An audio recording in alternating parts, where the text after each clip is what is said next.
En el verano de 1867, en una remota comunidad agrícola cerca de Sedalia, Missouri, Timothy Caldwell, de 8 años, se convirtió en el protagonista del caso médico más perturbador jamás documentado en el medio oeste estadounidense.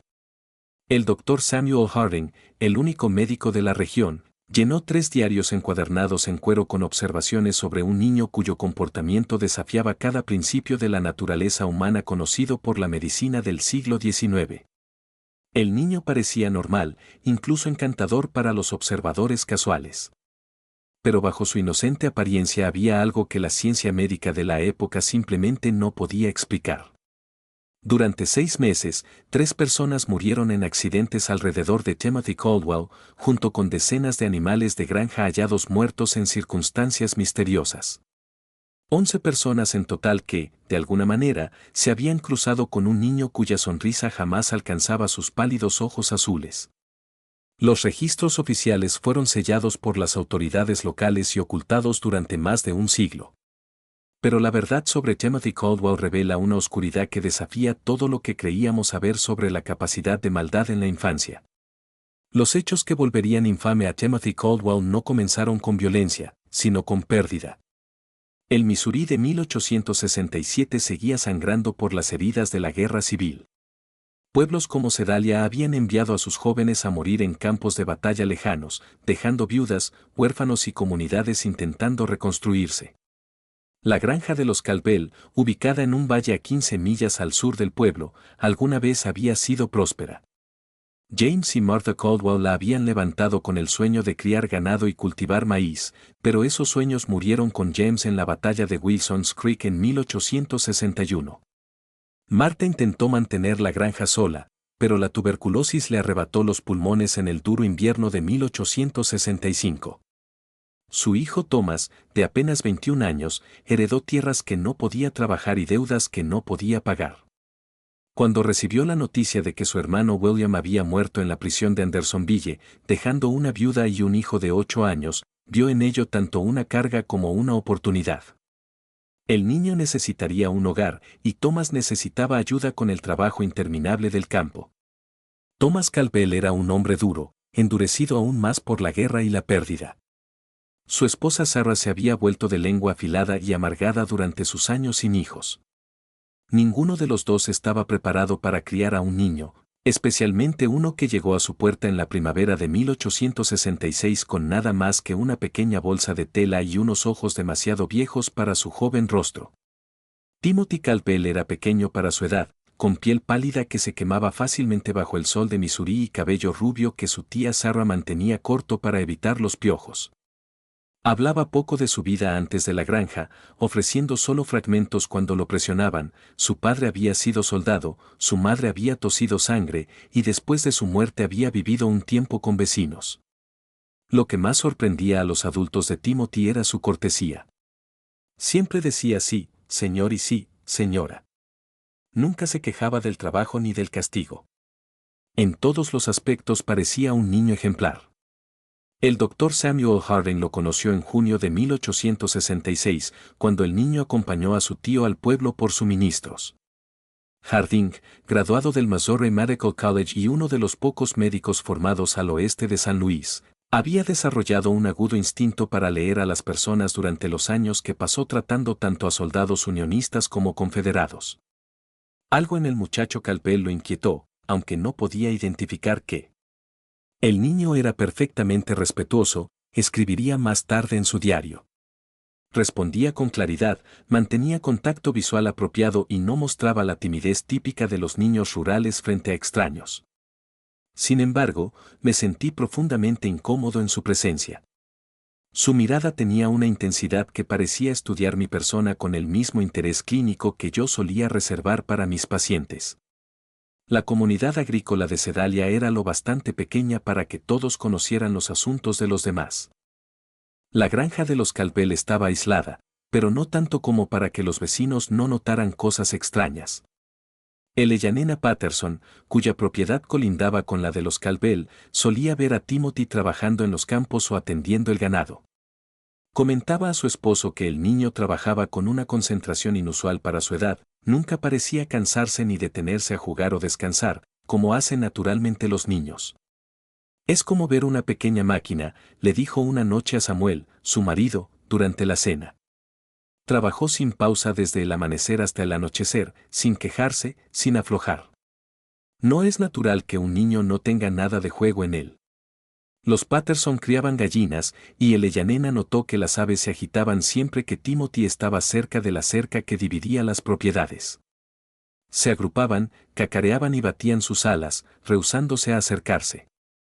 Su esposo lo desestimaba como coincidencia, pero ella no podía sacudirse la sensación de que los animales percibían algo en el niño que los humanos no veían. La primera muerte ocurrió en una sofocante tarde de agosto de 1866. Mary Fletcher, de 5 años, hija del herrero del pueblo, apareció muerta en un arroyo poco profundo. Timothy fue quien encontró el cuerpo. Llegó a la casa de los Fletcher con la ropa mojada y el rostro pálido, diciendo con calma, la encontré junto al arroyo. No respira.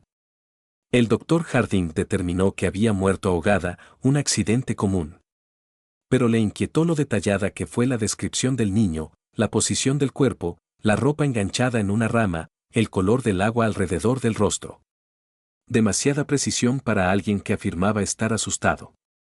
Semanas después, un anciano inmigrante noruego, Henrik Land, apareció muerto al pie de un acantilado conocido como Devil's Bluff. Su cuello estaba roto tras una caída. Otra vez fue Timothy quien descubrió la escena. Había visto el sombrero del hombre atrapado en un arbusto. El doctor Harding notó algo extraño, el cuerpo estaba rodeado de abejas muertas, pero los panales en la cima del acantilado estaban intactos, sin señales de haber sido perturbados. En septiembre, Jacob Mills, de 6 años, desapareció jugando en el bosque. Fue hallado 4 días después en un pozo abandonado, aún con vida, pero murió poco después. Timothy había guiado a los buscadores hasta el pozo, asegurando que había escuchado llantos. El doctor Harding quedó perturbado, el pozo estaba tan oculto que nadie lo habría encontrado sin saber de antemano su ubicación. Además, observó que los troncos y ramas que lo cubrían habían sido colocados con precisión, como si alguien hubiera querido ocultarlo deliberadamente.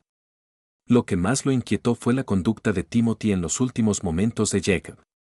Mientras la familia lloraba, el niño permanecía en silencio, con los labios moviéndose como en oración, pero sus ojos fijos en el moribundo, observando cada detalle clínicamente, como si estuviera tomando notas mentales de la agonía.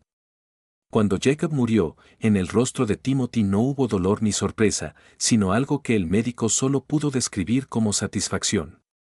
Harding comenzó entonces a llevar notas detalladas sobre Timothy Caldwell.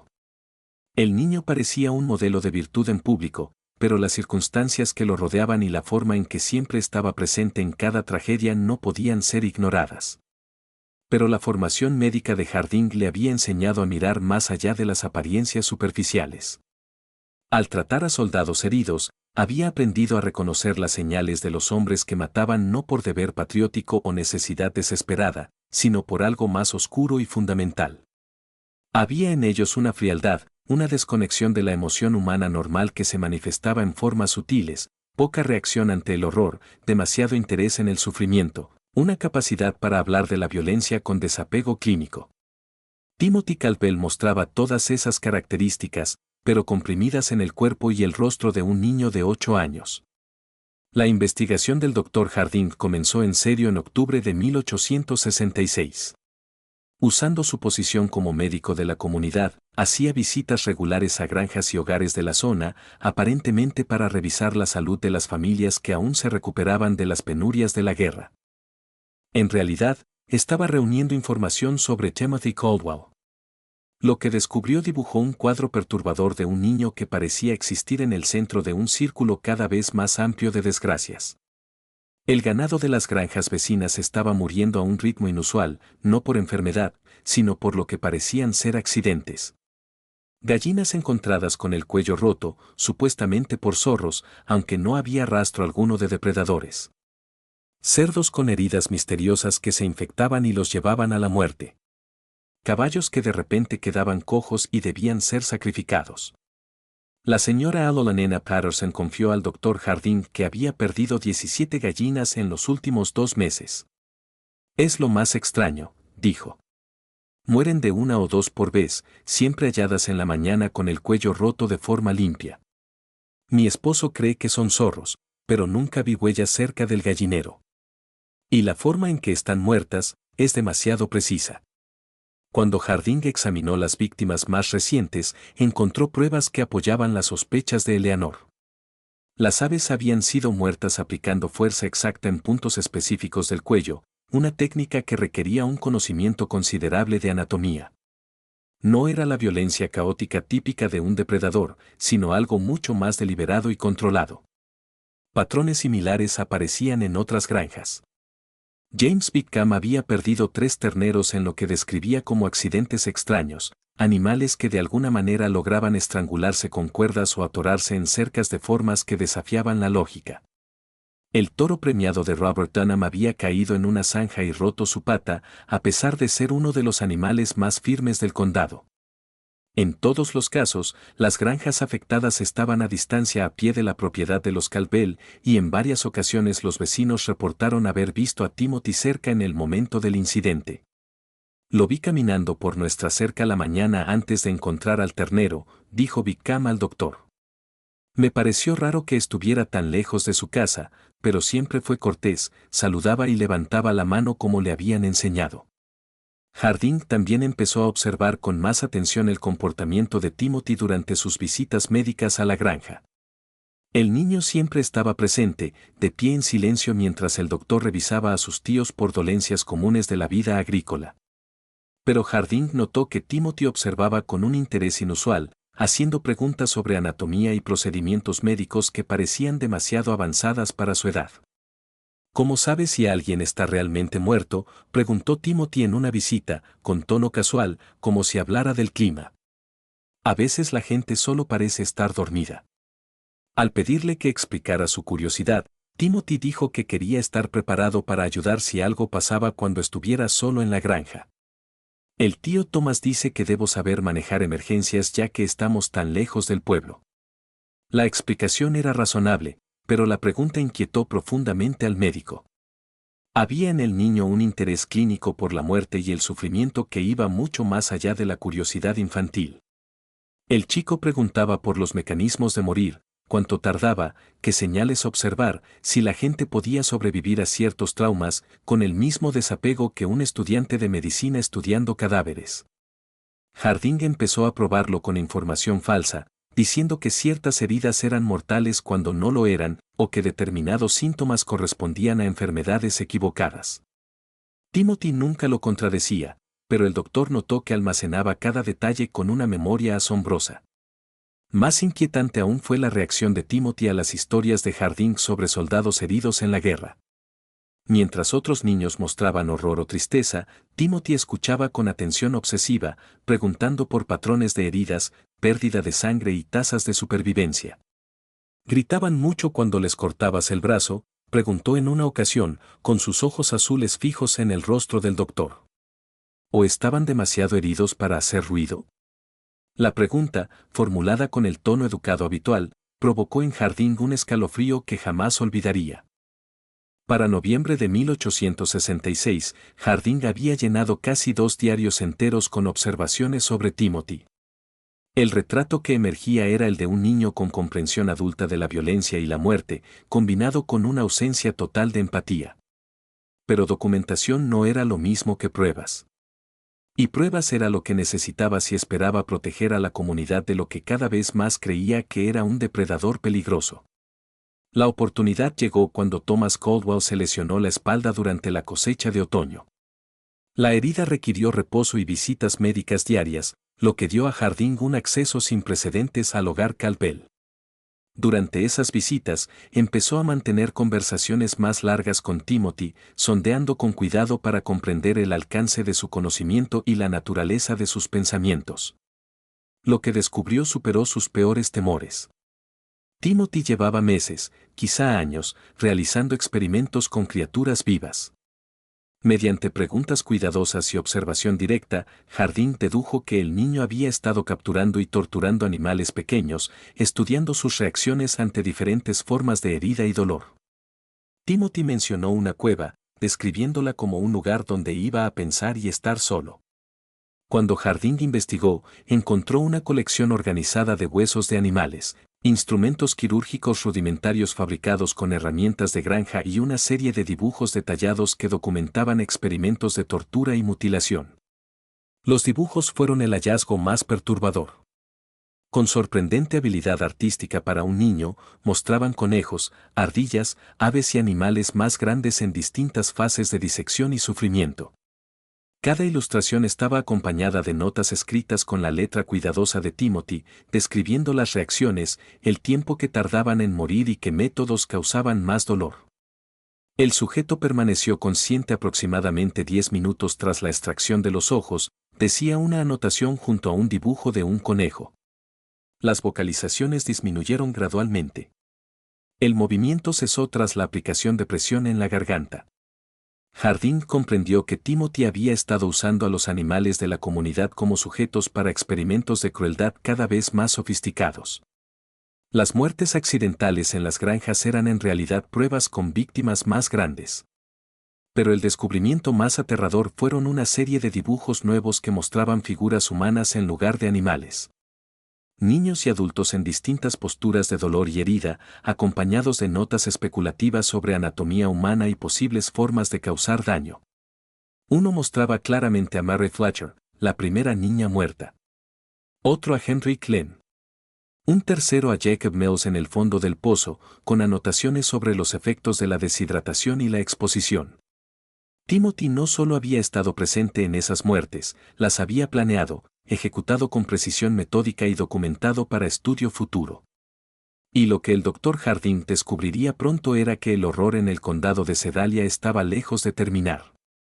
El médico enfrentaba una situación imposible. La evidencia de la cueva demostraba la culpabilidad de Timothy, pero había sido obtenida mediante una búsqueda ilegal. Además, la idea de que un niño de 8 años pudiera ser un asesino calculador era tan inconcebible para la época que ningún tribunal lo aceptaría. La ciencia médica de 1867 no tenía marco para entender la psicopatía. Harding sabía que, si presentaba sus hallazgos, lo tomarían por loco. Timothy sería defendido como un huérfano traumatizado, y las muertes continuarían. En cambio, decidió confrontar al niño directamente. Durante su siguiente visita, lo llevó a caminar al potrero. Una vez a solas, le reveló lo que había descubierto en la cueva. La reacción de Timothy no fue la esperada, no mostró sorpresa, ni negación, ni miedo. Escuchó con calma, asintiendo ocasionalmente como si confirmara la exactitud de lo dicho. No vas a contarle a nadie, dijo Timothy al terminar Harding. No era una pregunta, sino una afirmación llena de seguridad. ¿Y por qué no lo haría?, preguntó el médico. Timothy sonrió, la primera expresión genuina que Harding le había visto jamás. Porque nadie te creería, dijo. Y porque tienes curiosidad por saber qué haré después. El niño tenía razón en ambas cosas. Harding sabía que sus acusaciones sonarían como delirios. Y en el fondo, debía admitir que había en él una fascinación científica por observar la evolución de lo que quizá era el ser humano más peligroso que jamás había encontrado. ¿Desde cuándo haces esto?, preguntó Harding. Desde que tenía 5 años, respondió Timothy con naturalidad. Tal vez antes. Empecé con insectos, luego ratones, después cosas más grandes. Es interesante ver cómo reaccionan los diferentes animales. Y las personas que murieron, se encogió de hombros. También eran experimentos. Quería ver si reaccionaban igual que los animales. Lo hacen casi siempre, pero entienden mejor lo que les pasa. Eso lo hace más interesante. Un escalofrío recorrió al médico. ¿Qué planeas hacer ahora?, Timothy reflexionó antes de responder. Necesito saber qué pasa cuando hieres a alguien que confía en ti por completo. Alguien que no sospecharía nada hasta que fuera demasiado tarde. La implicación era clara, planeaba matar a sus tíos. Harding sabía que tenía quizás días, o solo horas, antes de que Timothy actuara. Esa noche, Harding acudió al sheriff William Crawford en Sedalia. El sheriff, hombre práctico y veterano de la Unión, escuchó con seriedad. Harding presentó los dibujos y notas de la cueva, el patrón de muertes, el conocimiento anatómico del niño y, lo más grave, su intención declarada de asesinar a sus tíos. Aunque solo la mitad de lo que dice sea verdad, dijo Crawford tras revisar las pruebas, no podemos arrestar a un niño por dibujos y sospechas, pero sí vigilarlo y estar listos para actuar si intenta algo. El sheriff reunió a sus hombres de confianza y junto con Harding elaboraron un plan. El doctor visitaría la granja como de costumbre, administrando calmantes a Thomas y Sarah para mantenerlos fuera de peligro.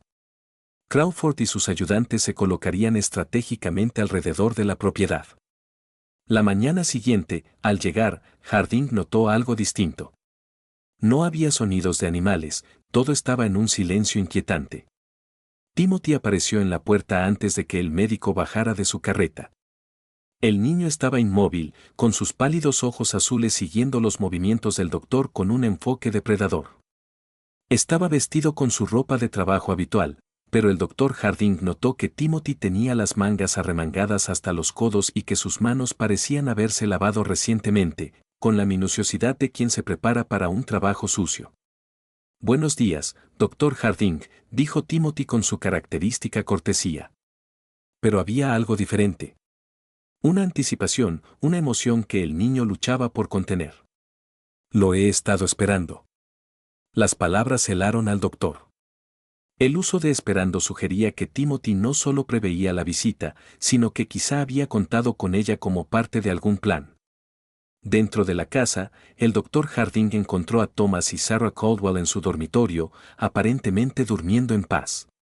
Pero al acercarse a la cama de Thomas, notó que su respiración era anormalmente superficial y que su piel mostraba un tono grisáceo que sugería algo más que un sueño natural.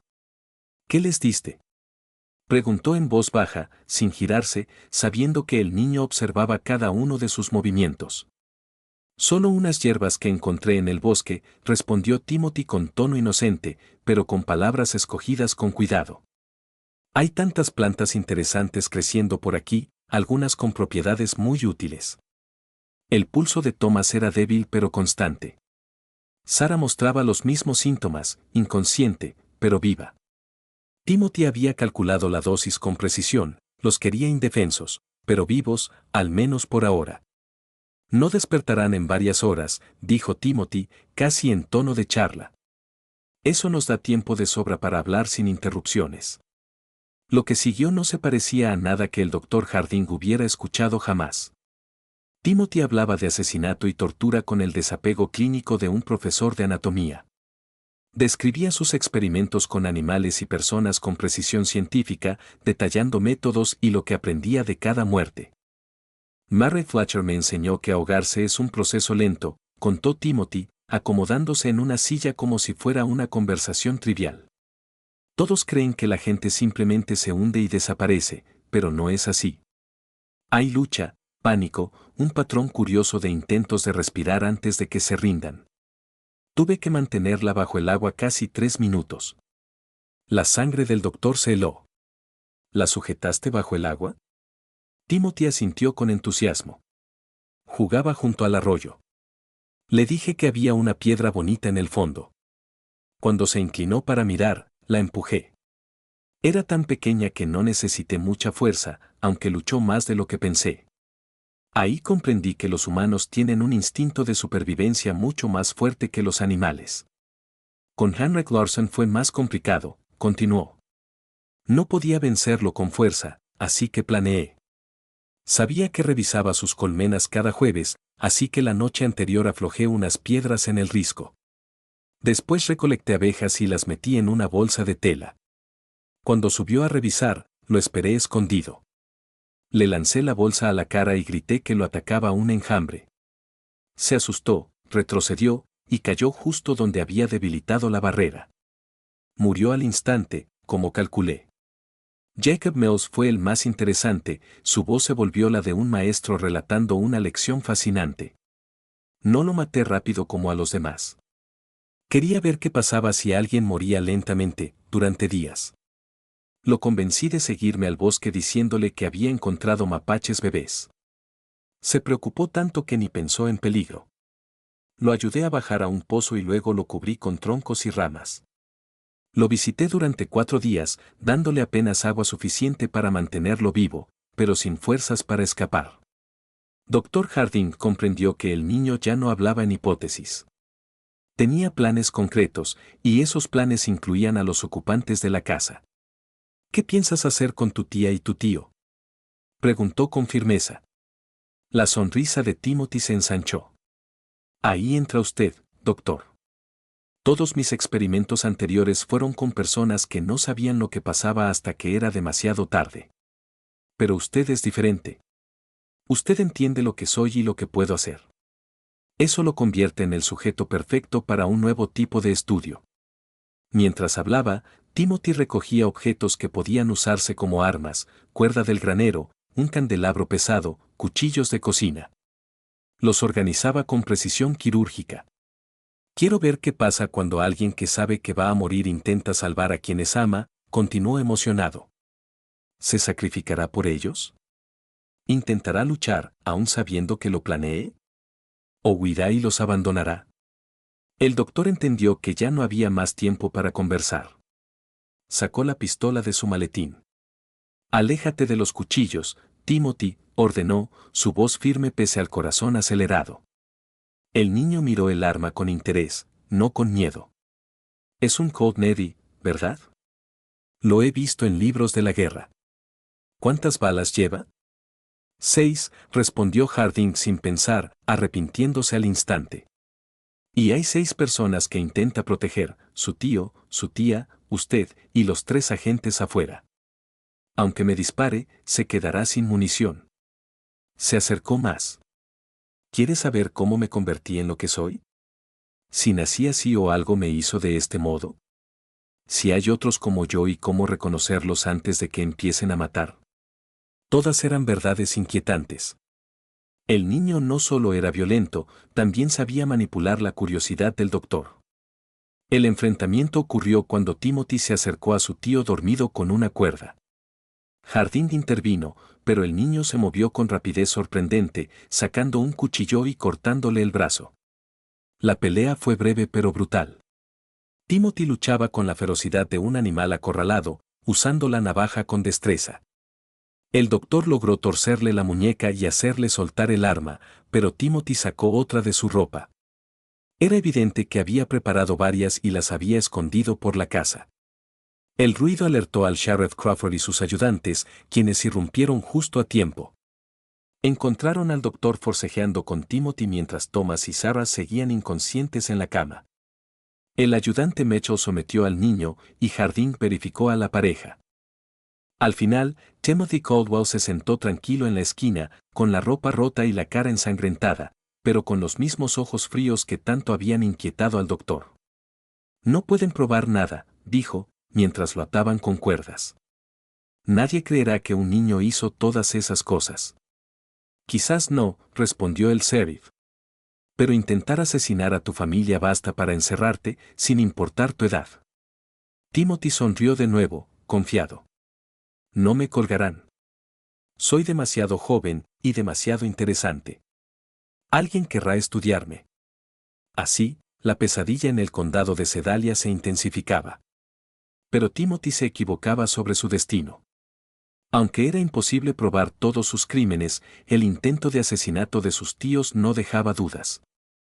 3 oficiales lo habían presenciado. El sistema legal de 1867 no sabía qué hacer con un niño violento, demasiado joven para juicio adulto, pero demasiado peligroso para un orfanato. El caso atrajo atención nacional. Finalmente, se decidió enviarlo al Hospital Estatal de Missouri para enfermos mentales en Fulton, donde sería estudiado y tratado. El doctor Harding lo acompañó y permaneció 3 meses, documentando todo. Su estudio se convirtió en una de las primeras observaciones sistemáticas del comportamiento antisocial infantil, aunque no se publicó hasta décadas después.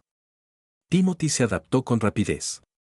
Aprendió a imitar emociones, lloraba al hablar de sus crímenes, expresaba arrepentimiento y gratitud. Convenció a muchos, pero Harding vio la verdad, Timothy no sentía nada. Solo observaba, copiaba y manipulaba. El sujeto posee habilidades cognitivas notables, pero carece de emociones genuinas, escribió Harding. Ha aprendido a simular reacciones humanas con tal habilidad que engaña a los observadores casuales. Para él, la felicidad es la cara que pone alguien cuando quiere prolongar algo bueno, y la tristeza es la cara que se usa para pedir ayuda. Nunca ha sentido ninguna de las dos. Pronto, Timothy empezó a compartir nuevas ideas para experimentos aún más crueles. Escenarios elaborados de torturas físicas y psicológicas. Si llegara a madurar y disponer de recursos, sería probablemente uno de los individuos más peligrosos de la historia de Estados Unidos, concluyó Harding en informes confidenciales. Timothy permaneció 18 meses en el hospital. Durante ese tiempo, ocurrieron incidentes extraños, pacientes muertos en circunstancias dudosas, caídas accidentales, infartos repentinos. Todos con un patrón que recordaba demasiado a Timothy. Otros enfermos aseguraban que lo veían de pie junto a sus camas por las noches, mirándolos en silencio mientras dormían. El personal del hospital que trabajaba de cerca con Timothy también comenzó a experimentar problemas inusuales. Varias enfermeras informaron tener pesadillas persistentes después de pasar tiempo con el niño, sueños que a menudo incluían escenarios detallados de violencia y muerte. 2 asistentes solicitaron traslados a otras salas, alegando que sentían constantemente que los observaban, incluso cuando Timothy supuestamente estaba confinado en su habitación. La doctora Martha Fitzgerald, convocada para aportar conocimientos adicionales en el tratamiento de Timothy, descubrió que el niño llevaba un diario secreto. Timothy había convencido a una de las enfermeras de darle papel y lápiz como parte de ejercicios terapéuticos de escritura, argumentando que registrar sus pensamientos y sentimientos le ayudaría a procesar mejor sus emociones. El diario parecía contener exactamente lo que Timothy afirmaba, entradas diarias describiendo sus pensamientos, sus remordimientos por acciones pasadas y sus esperanzas de rehabilitación futura.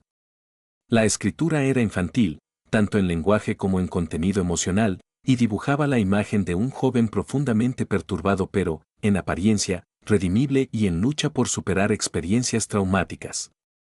Sin embargo, la formación de la doctora Fitzgerald en técnicas psiquiátricas europeas incluía conocimientos sobre sistemas de comunicación cifrada. Al aplicar métodos analíticos al diario de Timothy, descubrió que aquellas aparentes entradas inocentes escondían un sofisticado sistema de cifrado. Los mensajes decodificados revelaban los verdaderos pensamientos y planes del niño con un detalle perturbador. Lejos de sentir remordimiento o buscar rehabilitación, Timothy estaba llevando a cabo un estudio sistemático del hospital, su personal y sus procedimientos de seguridad. Su objetivo no era simplemente escapar, sino aprovechar su tiempo en confinamiento para desarrollar técnicas más avanzadas de manipulación y asesinato. Día 47. La doctora F. cree que mis lágrimas durante la sesión de hoy fueron auténticas, decía una entrada decodificada. Su patrón de respuesta indica mayor simpatía y menor sospecha. Estimo que serán necesarias 3 semanas más de actuación consistente para generar la confianza suficiente que permita contacto físico durante las sesiones. El hallazgo del diario cifrado de Timothy llevó a un endurecimiento inmediato de las medidas de seguridad y a la reducción de su contacto con el personal. Pero el niño se adaptó con flexibilidad característica, cambiando su enfoque de la manipulación a la recopilación de información sobre las rutinas del hospital y posibles rutas de escape. En el verano de 1868, Timothy Caldwell desapareció del Hospital Estatal de Missouri en circunstancias nunca completamente esclarecidas. La investigación oficial concluyó que de alguna manera había logrado escapar durante una transferencia entre edificios, a pesar de estar bajo constante supervisión de varios guardias. El Dr. Harding sospechaba que la fuga había sido mucho más sofisticada de lo que sugería el informe oficial. Timothy había demostrado una paciencia y capacidad de planificación notables durante su confinamiento, y era probable que hubiera pasado meses preparando su partida. Las pruebas halladas tras la desaparición sugerían que Timothy había manipulado al personal del hospital con mucho más éxito del que cualquiera imaginaba. Varios guardias confesaron haber hecho pequeñas excepciones en las reglas a su favor en las semanas previas, darle periodos de ejercicio un poco más largos, proporcionarle materiales de lectura adicionales o realizar leves ajustes en su rutina diaria que, de forma aislada, parecían inofensivos, pero que en conjunto pudieron haber creado las oportunidades necesarias para escapar. Pasó 1 año y medio estudiando esa instalación y a su personal, escribió el Dr. Harding en su informe final. Cuando hizo su movimiento, entendía la psicología de cada persona que trabajaba allí mejor que ellos mismos. Su fuga no fue un acto de desesperación. Fue la culminación de un plan cuidadosamente ejecutado. En los meses y años posteriores a la desaparición de Timothy, el Dr. Harding comenzó a recopilar informes de muertes y accidentes sospechosos en todo el Medio Oeste. Muchos incidentes presentaban características consistentes con los métodos del niño, accidentes cuidadosamente preparados que terminaban en muerte, evidencias de tortura sistemática de animales y la presencia de un niño inusualmente servicial y maduro para su edad. El desafío era que Timothy ahora sería mayor, posiblemente lo suficientemente fuerte como para dominar a víctimas adultas, y sin duda lo bastante sofisticado para evitar los errores que llevaron a su captura inicial. Su intenso estudio de la psicología humana, combinado con su inteligencia natural y su total ausencia de límites morales, había creado algo sin precedentes en la historia criminal de Estados Unidos. El Dr. Harding dedicó el resto de su carrera a rastrear estos informes e intentar comprender qué representaba a Timothy Caldwell. Sus diarios privados, descubiertos tras su muerte en 1891, contenían cientos de páginas documentando casos que podrían haber estado relacionados con Timothy, junto con reflexiones teóricas sobre la naturaleza del mal y la posibilidad de que algunas personas nacieran sin capacidad alguna para el razonamiento moral. Las implicaciones más amplias del caso de Timothy siguieron influyendo durante décadas en debates sobre justicia penal, psicología infantil y tratamiento de la salud mental. Su habilidad para engañar a profesionales capacitados planteó preguntas inquietantes sobre la fiabilidad de la evaluación psiquiátrica. Su talento manipulador, además, puso de relieve los peligros de asumir que todos los niños son inherentemente inocentes y redimibles. La granja de los Caldwell fue abandonada después de que Thomas y Sarah se recuperaron de su terrible experiencia. Ninguno de los dos pudo soportar quedarse en el lugar donde habían albergado sin saberlo a un asesino durante casi 2 años. La propiedad acabó en manos del condado y fue vendida a promotores en la década de 1890, pero los residentes locales evitaron la zona durante generaciones. La cueva donde Timothy había realizado sus experimentos fue sellada por el sheriff Crawford poco después de su arresto, pero la ubicación nunca fue olvidada. La leyenda local afirmaba que la cueva estaba maldita y que los animales no pastaban en sus alrededores. En 1923, los diarios del Dr. Harding fueron donados a la Sociedad Histórica de Missouri por su hija, quien consideraba que el valor científico de las observaciones de su padre superaba la naturaleza perturbadora del contenido. Los cuadernos permanecen en los archivos de la sociedad, disponibles para investigadores con interés académico legítimo en el desarrollo del entendimiento psicológico. Thomas y Sarah Caldwell nunca hablaron públicamente sobre su experiencia con Timothy y vivieron el resto de sus vidas bajo nombres falsos, aparentemente temiendo que el niño pudiera regresar algún día para terminar lo que había comenzado. Sarah murió en 1889 y Thomas en 1894. Nunca tuvieron hijos. En su última entrada de diario, escrita pocos días antes de su muerte en 1891, el Dr. Harding reflexionó sobre las implicaciones más amplias del caso. Llevo 24 años intentando entender qué representaba Timothy Caldwell y temo haber llegado a una conclusión perturbadora. Timothy no fue una aberración. Fue un vistazo a lo que los seres humanos pueden convertirse cuando se les despoja de las limitaciones morales y emocionales que consideramos fundamentales en nuestra naturaleza. Si sobrevivió hasta la adultez, entonces en algún lugar de Estados Unidos camina un hombre que entiende la psicología humana mejor que cualquier profesional entrenado, que puede manipular a las personas con una habilidad casi sobrenatural y que ve al resto de la humanidad solo como sujetos para experimentación. Este misterio nos muestra que el mal puede llevar el rostro de la inocencia y que nuestras suposiciones sobre la infancia y la naturaleza humana pueden ser peligrosamente ingenuas.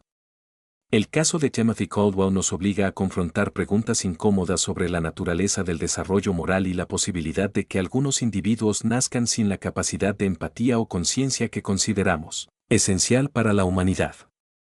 ¿Qué opinas de esta historia? ¿Crees que todo fue revelado o que quizá haya más sobre el destino de Timothy Caldwell de lo que dicen los registros oficiales? Déjanos tu comentario abajo y comparte tus pensamientos sobre este perturbador capítulo de la historia estadounidense. Si disfrutaste de este relato y quieres más historias de terror como esta, suscríbete, activa la campanita y compártelo con alguien que ame los misterios tan oscuros y complejos como este. Recuerda, la verdad suele ser más aterradora que la ficción. Y la historia guarda secretos que siguen desafiando nuestra comprensión de la naturaleza humana. Nos vemos en el próximo video.